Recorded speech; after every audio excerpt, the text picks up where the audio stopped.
But tonight, the big story. A little more than 6 years after one of the biggest scams to rock corporate India, the former poster boy of the IT sector, Ramalinga Raju of Satyam, has been sentenced to 7 years in jail.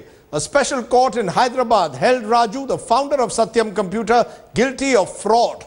9 others, including 2 of Raju's brothers, were also sentenced to prison. Raju has also been slapped with a 5 crore rupee fine in the estimated 14,000 crore rupees scam. T.S. Sudhir has our top story tonight.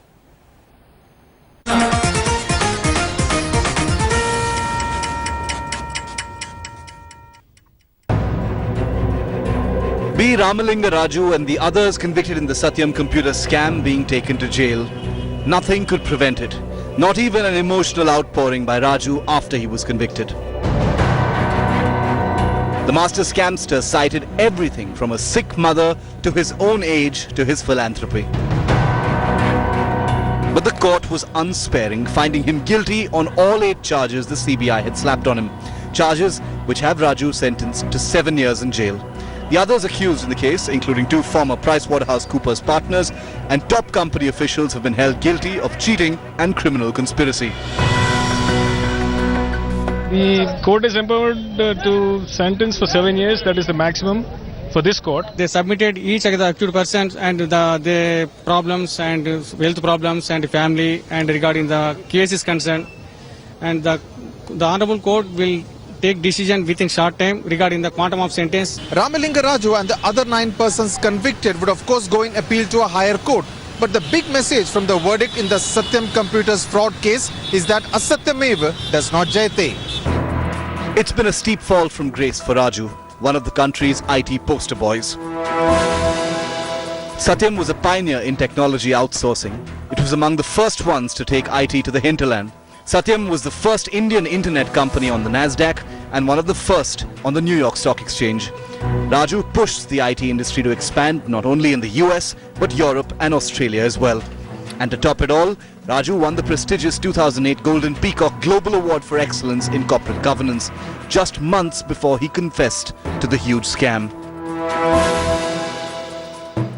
For long, Ramalinga Raju was celebrated as a corporate icon, and the world was horrified in 2009 to discover that the Satyam founder had feet of clay. The verdict is a wake-up call for India Inc., which needs to put enough safeguards in place to ensure there are no more Ramalinga Rajus in its cupboard. T.S. Sudhir in Hyderabad for Headlines Today.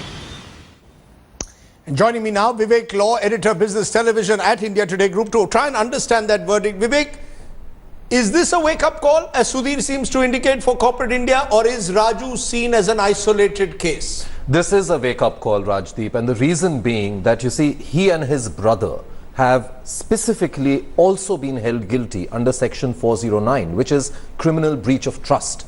Now, this is very significant because traditionally, this section has been used more for public servants.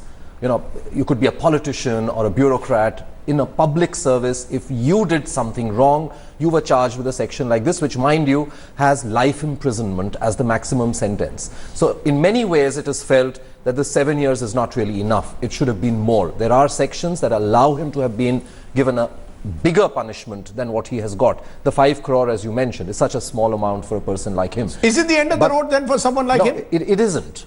It isn't, in the sense that there are still several other cases which are still pending. Now, whether or not the money will ever be recovered from him, Rajdeep, that's the big question mark. SEBI had already passed an order asking him and 4 others to actually refund 1,800 crores. He's gone into appeal. I mean, and there's no way in hell he's going to be able to give that 1,800 crore. The problem is that, yes, there is some closure in the sense that he's been punished, he's been sent to jail.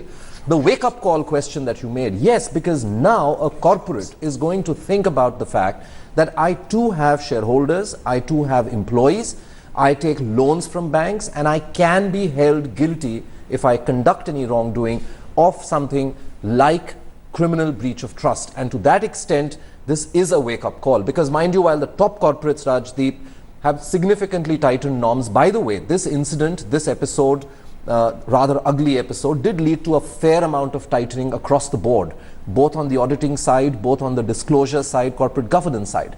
But to say that the entire India Inc.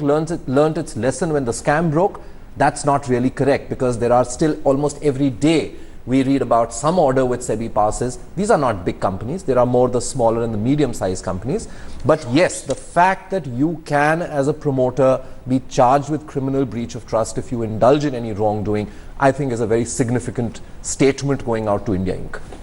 Vivek Law, you've given us a sense of the significance of what's happened today in that court in Hyderabad. Thanks very much for joining us.